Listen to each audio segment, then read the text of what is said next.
Yo tengo un trauma desde que soy niño, desde que no sé si a lo mejor vendría, digamos, una cosa, un puterina de mi madre, pero yo no sé tocar absolutamente ningún instrumento musical, ninguno, ninguno.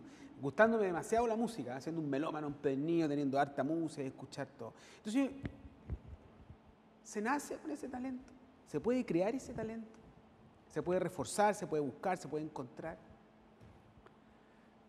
No, mira, es bien difícil dar una respuesta más precisa, pero lo que sí estoy convencido es que todos podemos hacer música. Así como todos podemos sumar y restar y multiplicar y dividir, todos pueden hacer el ejercicio de la praxis musical. Además que está tan presente en nuestras vidas desde que estamos en la guatita de la mamá. La música está presente siempre, está en nuestra genética prácticamente. Ahora, ¿qué tipo de música? Eso es muy variable dependiendo de dónde estemos situados geoculturalmente. Pero estoy convencido que cualquier persona, cualquier niño puede hacer música. Yo lo he visto y también lo pude experimentar cuando hice mucho tiempo clases en colegio, etc. O sea, los niños son los más permeables que existe, digámoslo, en la naturaleza.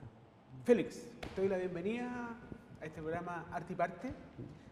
Los invito para que conversemos con este gran profesor de la Universidad Católica del Paraíso, músico y profesor de música, y vamos a iniciar la conversación acá en Arte y Parte, transmitido por señal UCB 3 y grabado aquí en los estudios de UOC, sede Viña del Mar. Así que vamos a pasar a los créditos iniciales y vamos a seguir esta amena conversación bastante cargada, digamos, los sonidos.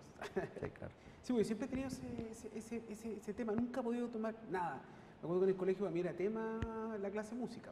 No, o sea, yo creo que... ¿No sé tocar la flauta? En la medida que... Sí, pero en la medida que partes más pequeño es más fácil, digamos. Sí, eso es natural, digamos. Sí,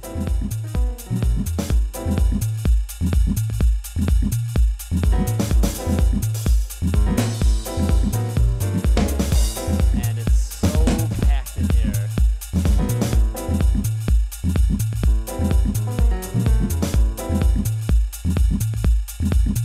The band sounds great. Double penny whistle tracks.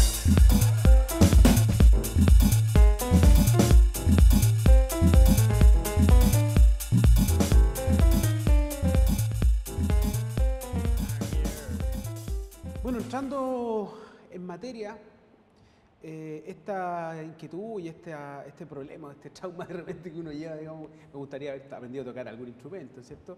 Cosa que no pasó en ti, porque tú vienes con ese germen, pero desde que naciste, tocando música, escuchando, haciendo música. Bueno, no recuerdo cuando nací, ni cercano a eso, pero sí sé que la música ha estado cercana en mi existencia desde muy temprana edad. Te cuento que en mi caso yo no soy de esta zona, de hecho, originalmente soy de la zona sur de Chile. Osorno. Osorno, interior Osorno, o sea, una zona rural, zona de Puyehue, muy cercano, lago Puyehue, para que se contextualicen. Y claro, mi primera experiencia siempre fue escuchar a los cultores. Mi abuelo tocaba guitarra campesina, de hecho. Toca todavía. Y bueno, siempre estuve cercano a ese tipo de expresiones musicales. La música, diríamos, tradicional, campesina. Y posteriormente, en algún momento llegó una guitarra a mis manos y después nunca más la solté, ¿no? Así de sencillo. Fue como mi compañera y hasta ahora, digamos. Por cierto que después ya empezaron a surgir distintas necesidades e inquietudes en torno a la música, esa necesidad de preguntarse primero cómo se puede hacer música finalmente. Pero de ahí viene como clara tu decisión de tener que estudiar música, llegar acá a la quinta región, llegar a la universidad. Claro, sí, en la medida que fui entrando cada vez más en la música de una manera, diríamos, cada vez más cercano a lo que podría llamarse un músico profesional. O sea, luego empecé ya a estudiar en el conservatorio y a temprana edad, diría que a los 13 años, yo ya tenía más o menos claro que este iba a ser mi mi camino, digamos. Pero tú trabajabas mientras estabas estudiando, cuando entraste a la universidad, entre medio, ya, o trabajabas antes haciendo música, ya estás en contacto con grupos. Mira, lo que pasa es que cuando llegué a la universidad venía con una convicción bien importante y bien decidida de, lo primero, tener un grupo musical. Y lo segundo, ser un trabajo inmediatamente profesional. Y una de las metas más cercanas y lo que tenía en mente era grabar un disco, que en ese tiempo eran cassette.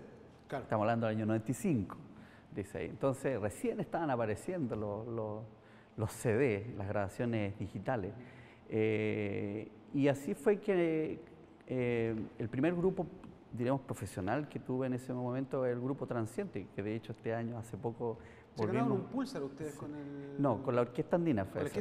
Claro, y con Transiente, de hecho, lanzamos un disco hace poco porque cumplimos 25 años, nos volvimos a juntar y sacamos un disco nuevo. Por tanto, ya como estaba en el segundo año de la carrera, estamos hablando del año 93, empezamos con esta agrupación, con gente que venía con más o menos con las mismas inquietudes, gente, diríamos, bien buena musicalmente, que venían con otros trabajos ya anteriores.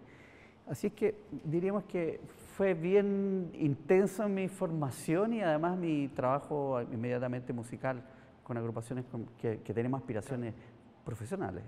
Pero tu especialidad, podríamos decirlo así, tu expertise, digamos, es la música docta. Mi formación y mi actividad laboral siempre ha estado más vinculado a la música docta, porque no hay que olvidar que hasta ahora todavía la música se estudia principalmente en la academia.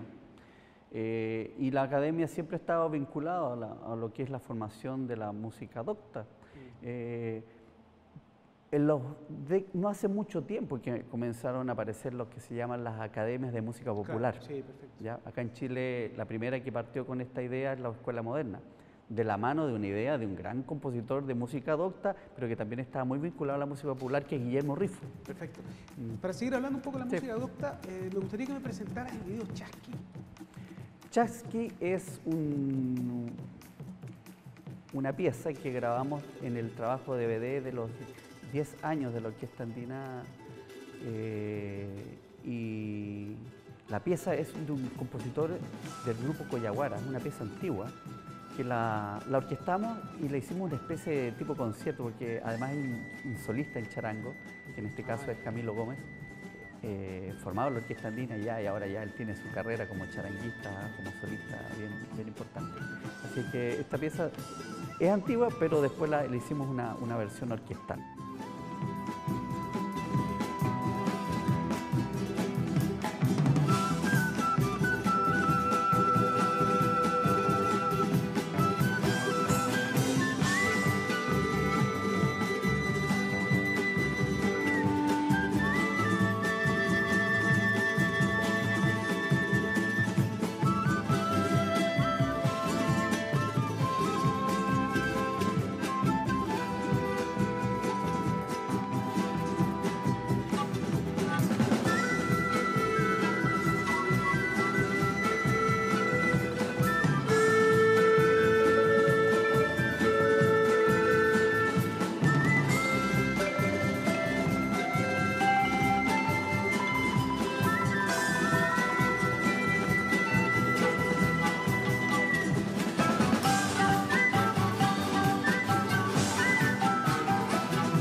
Ahí estás dirigiendo la orquesta. Claro, el 2010, bueno, en realidad se grabó el 2012, pero fue grabado en el Teatro de la Universidad de Santa María, el DVD que grabamos a propósito de los 10 años. Oye, volviendo un poco a la música docta. La música docta nace básicamente como una música de academia, ¿cierto? Estudiada, Claro. ¿cierto? Tiene un origen europeo, ¿cierto? Pero tú pescas esta música y la juntas, ¿cierto? Con el tema popular, con el tema folclórico, ¿cierto? Y ahí se provoca esta hibridación. Claro. En el fondo es como una especie, si lo vemos como la cocina, digamos, ¿Ya? está por un lado la música, en mi caso, digamos, la música de tradición escrita, conocida más comúnmente como música clásica, que le heredamos de la herencia musical centroeuropea. ¿Ya? Ya. Y con ello también el concepto de academia, o sea que un instrumento, la música, la composición, la investigación se estudia en un lugar, la academia. Pero por otro lado nosotros tenemos las músicas populares, que cuando hablamos de música popular, la mayoría de la gente piensa que es de la música como a propósito de Luis Miguel. Lo que escucha en la radio. Claro, escuchar la radio. Pero también existen músicas populares no comerciales, que son las músicas tradicionales, Claro. que se han cultivado por cientos de años Tiene y una miles de tradición años. más que nada verbal, digamos. Claro, más que la escrita. música, claro, la música de tradición oral también se le denomina eso. Ya. En mi caso estaba vinculado en todos esos mundos. Entonces, estos ingredientes estaban sobre la mesa y dije, bueno, ¿por qué no juntarlos? Cosa que para la academia puede ser un poco dolorosa, ¿no? Sí, por cierto. Pero lo que pasa es que siempre me preguntan preguntas como que tienen que ver cómo llegó la música popular, la música tradicional, se juntó. En realidad, en mi caso fue súper natural, porque Ya. cuando estaba tocando guitarra campesina en el sur, ya estaba estudiando conservatorio y ya estaba conociendo Bach. Y también me era muy rico conocer, y siempre me gustó la música clásica como Bach. Por tanto, siempre fue natural. Entonces, en un momento cuando ya las metí a la juguera, digamos, y mezclé Empieza a todo salir esto, fue como bastante natural, digamos. Entonces, ahora, en el caso de la orquesta andina se fue convirtiendo como en un formato nuevo, dicho por otros. En mi caso, yo no tenía la intención de armar una orquesta. Hoy en día hay muchas orquestas como esta, incluso un movimiento de orquestas infantiles y juveniles en el país. Sí. Eh, Pero eso te ha llegado a Funciona. trabajar con Anita Tijoux, con la Pascua y la Vaca, con un montón de artistas que hacen música popular de alguna manera. Claro, es que he tenido la oportunidad y la suerte también de ir conociendo gente de distintas líneas musicales, tanto populares como música tradicional, cultores, etcétera, y también grandes artistas de la música docta. A propósito de lo que hablamos del Premio Pulsar 2015, una obra con la Orquesta Andina, pero con un flautista del Conservatorio de París. Entonces estamos hablando de personalidades mundialmente reconocidas. Sí. Bueno, volviendo un poco a este premio Pulsar del 2015, o Pulsar, como le llaman, 2015, Sí. fue como bastante extraño que tú te lo ganaras, porque era de provincia, como se le dice, así, Sí, claro. esta, de alguna manera, segregación un poco, ¿cierto? Que a veces es positiva y a veces es negativa. Pero bueno, y eres un artista desconocido, y te lo ganas, digamos, con una denominación, dice, artista de música clásica o de concierto para la obra Kawin. Exacto, bueno, hay varias cosas varios cánones que se rompieron con este premio. Por un lado, el hecho que sea con una obra escrita para instrumentos no doctos, como es la orquesta andina. Ya. O sea, doctos son los instrumentos como las cuerdas, como el violín, la flauta traversa, la típica orquesta. Esta es una orquesta pero de instrumentos tradicionales, llámense instrumentos tradicionales de origen precolombinos, como los sicus, las quenas, sicus, conocida también como zampoñas, para que nos entiendan la audiencia. Y instrumentos mestizos como el charango, el tiple colombiano, etcétera, que provienen de instrumentos como la guitarra, cordófonos. Pero además tenía un tema que estaba incluido con un flautista muy connotado en ese momento, que es connotado mundialmente, Pierre-Yves Abteau, profesor del Conservatorio de París, es diríamos, uno de los principales exponentes de la flauta contemporánea, académica, pero que ha tocado las obras y estrenado obras de compositores de talla mundial. Y tuve la suerte de poder escribir para él como solista y la orquesta andina, porque él quería justamente hacer una obra tipo concierto, pero que tuviera que ver con la cultura sonora musical chilena y latinoamericana. Y bueno, y ahí se dio esto. Coyunturalmente, después vino la premiación, pero todos fueron una suma de cosas que fueron circunstanciales, pero también tienen que ver con la historia. Sí, para después seguir conversando un poco de esta obra, Cagüín, que me gustaría que me contara un poco de qué se trata. Quiero que me comentaras un poco del video que vamos a ver ahora, que es un video que se llama Bolero, hablando, digamos, de todo este sincretismo de música popular, ¿cierto? Así que te invito a verlo para que me vayas comentando de qué se trata esta obra, digamos. Bolero. ¿De qué trata Bolero? Bueno, Bolero en este caso es una pieza que escribí allá por el 2005 y que fue escrita para una agrupación, en este caso la agrupación Transiente, originalmente fue grabada también, y que es parte de una obra que se llama Suite Porteña y que justamente se basa en los ritmos propios del puerto, que puerteño es como amplio obviamente, pero hoy en día está muy en boga cuando se dice la cueca porteña, el tango, el vals porteño. Pero resulta que son todas estas formas, en algún momento fueron extranjeras que llegaron acá en esa condición de ciudad-puerto. Claro, exacto. Y se transformaron en tradicionales. Entonces dije, bueno, ¿por qué no hacer una obra que reúna estas formas musicales más tradicionales? Y luego hice la orquestación para la orquesta andina. Y ahí está la grabación que hemos podido... Nuevamente dirigiendo. Claro, sí, exacto. Sí. ¿Cómo uno podría denominar la música chilena? Puede ser una denominación muy amplia, ¿sabes? Sí. Pero ¿hay algo característico que tenga o que uno puede distinguir, digamos, como música? Porque nosotros podemos distinguir, qué sé yo, podemos distinguir el tango, podemos distinguir como que es propio, aparte, digamos, la cueca, todo lo que tú quieras, pero como definir una música chilena. Es bien amplio. Yo diría que hablar de una música chilena en términos absolutos es complicado.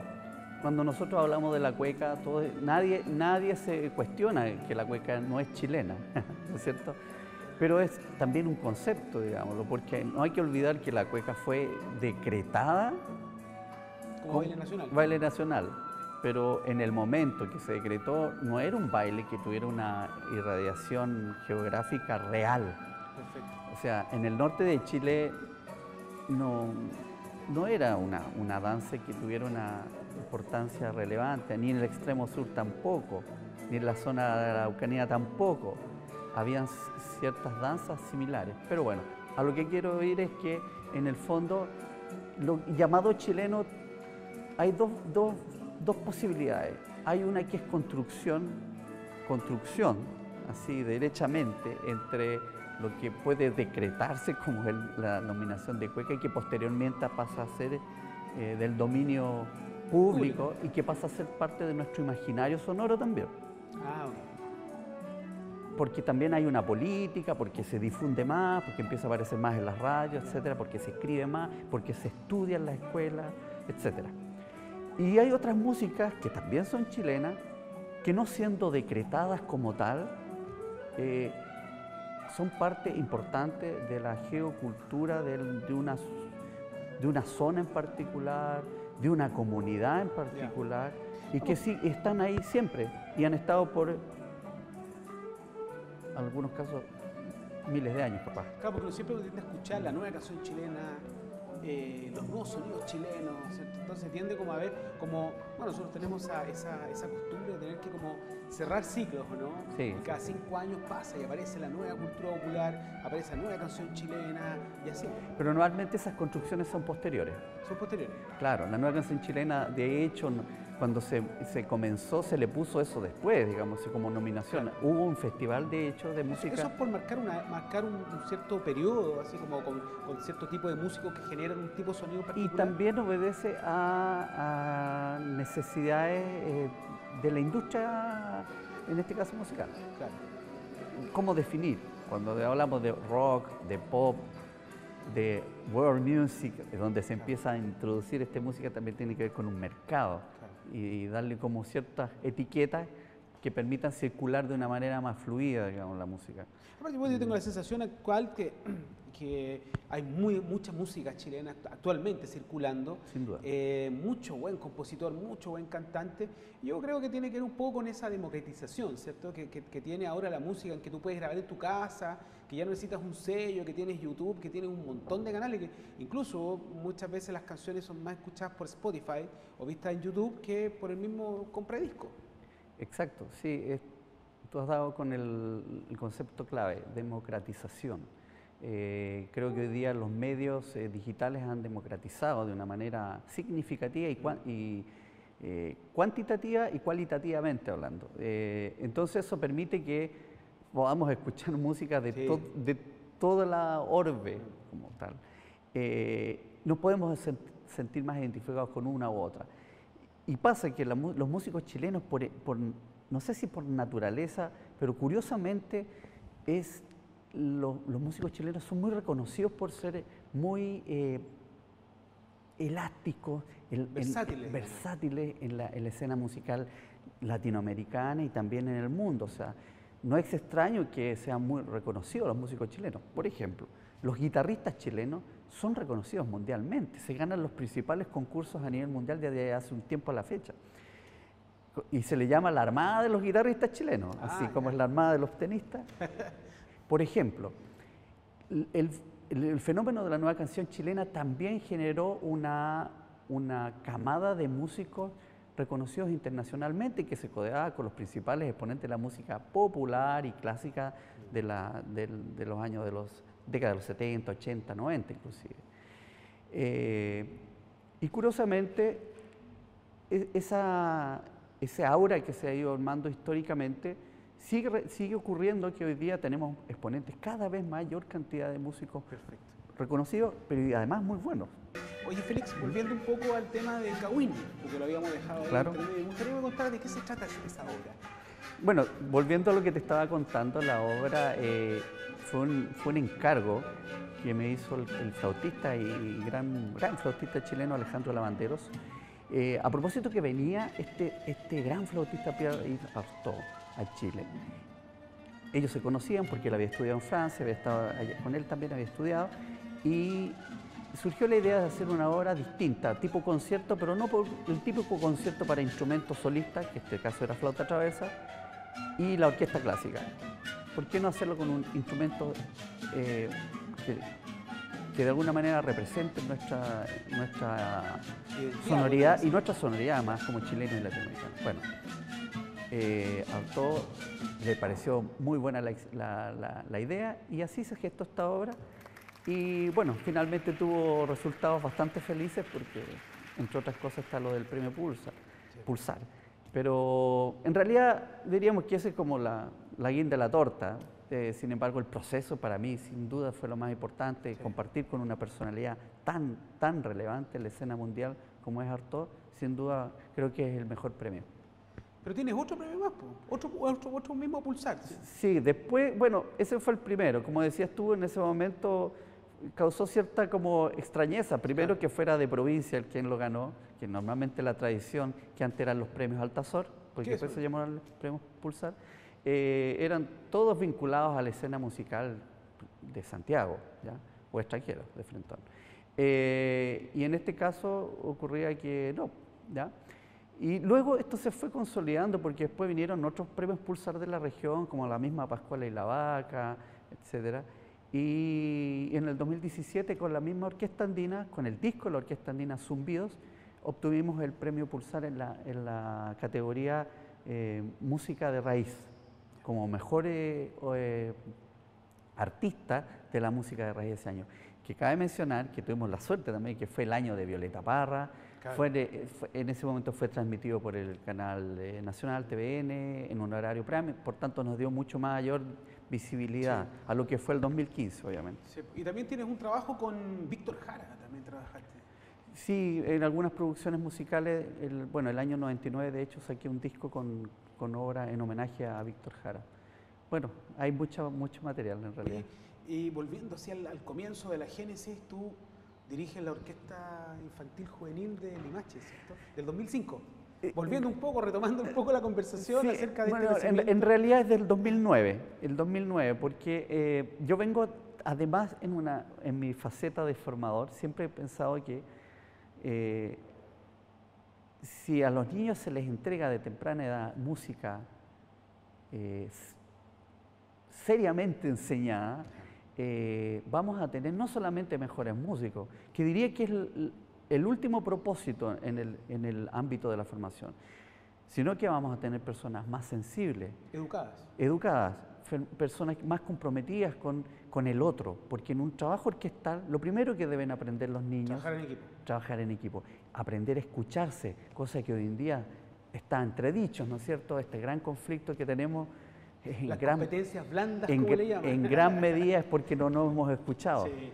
Y curiosamente, estas prácticas que son ancestrales de escucharse funcionan.